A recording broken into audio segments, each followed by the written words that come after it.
And now on Money News, the Market Wrap. Access the world's financial markets on IG's intuitive trading platform. Search Trade with IG. All trading involves risk. Issued by IG Markets Limited. AFSL 220440.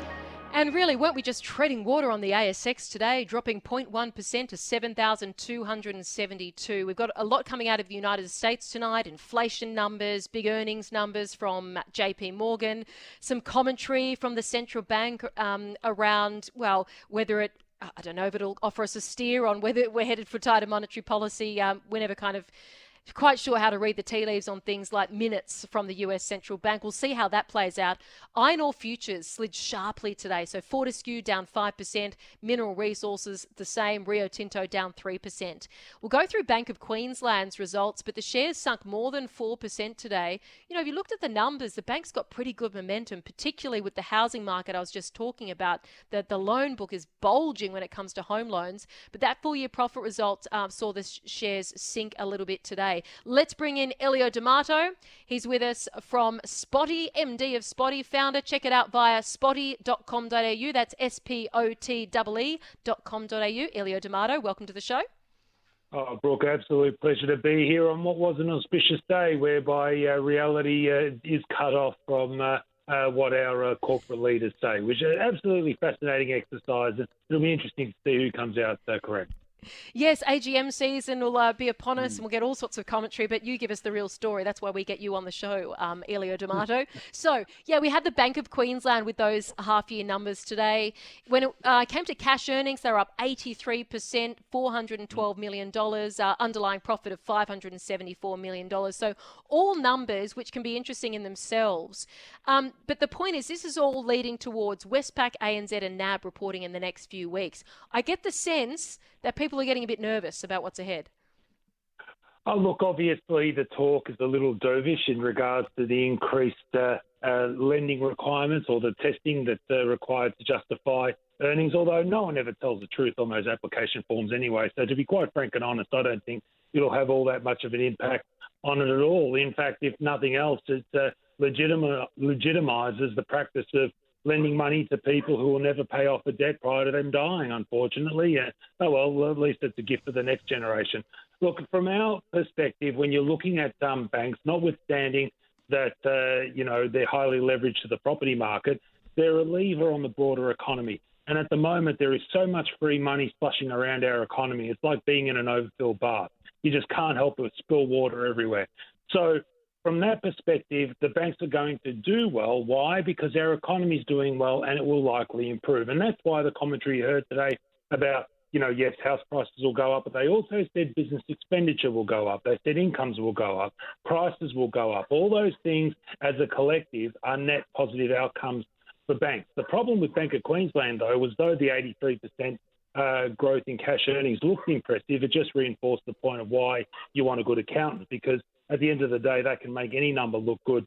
And I dare suggest the write-downs that they had previously imposed on fear of COVID and what that might mean for particularly their small business customers, but also their retail lending customers, none of that eventuated. So they rolled that back, and that was a large part of the strong numbers that we saw today. So it was a reasonable result.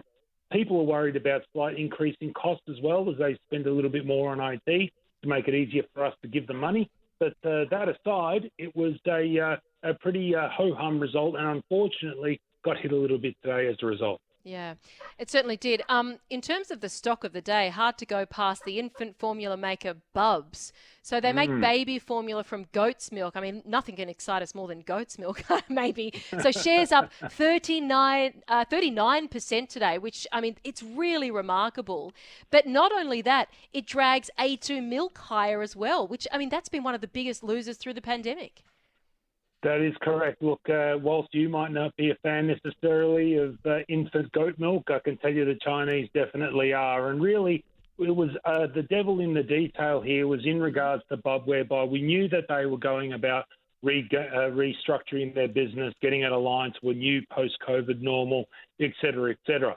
But then when we saw the Daygale channel and the results that it was able to achieve, we witnessed something like 600-odd% growth in terms of sales compared to last year and 240-odd% growth over the last quarter. Now, I know what you're thinking, right? How on earth can the Daygale channel, which is effectively Chinese tourists and students coming to Australia, then getting the goods and then taking it back home. How can that flourish in a place where you can't actually be able to engage in international travel? Well, they've gone about what they call Daigao 2. Now, it's a fancy way, or it's an omni-channel strategy, which is basically you just throw out 1,000 different ways to sell the product into China. You grease enough palms in order to give you access, and their corporate partner in CBEC has effectively allowed them to get into China through the corporate Daigao channel, which effectively are companies that are then shipping it all off and sending it all back and then distributing it through that network there. And look, whilst there's still some way to go to get back to the levels that they were previously experiencing, it did show a sign of life in what was a key distribution channel for companies like Bubs and A2 Milk and the like. So a little bit of bottom feeding, some hope returning to the sector, which is always good for long-suffering shareholders especially. But the difference, though, I just want to stress with regards to Bubs and A2 Milk is that with a lot of the corporate channels that Bubs go through, like HBK Trading,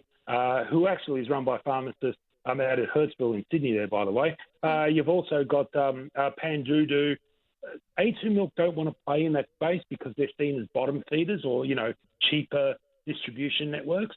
So possibly the benefit that A2 Milk experiences won't be as large as the one that Bubs has reported today. Elio, love the way you view things. Thanks for your time as always on Money News, mate. Absolute pleasure. Thank you, Brooke. Thank you so much, Elio D'Amato, MD of spotty.com.au.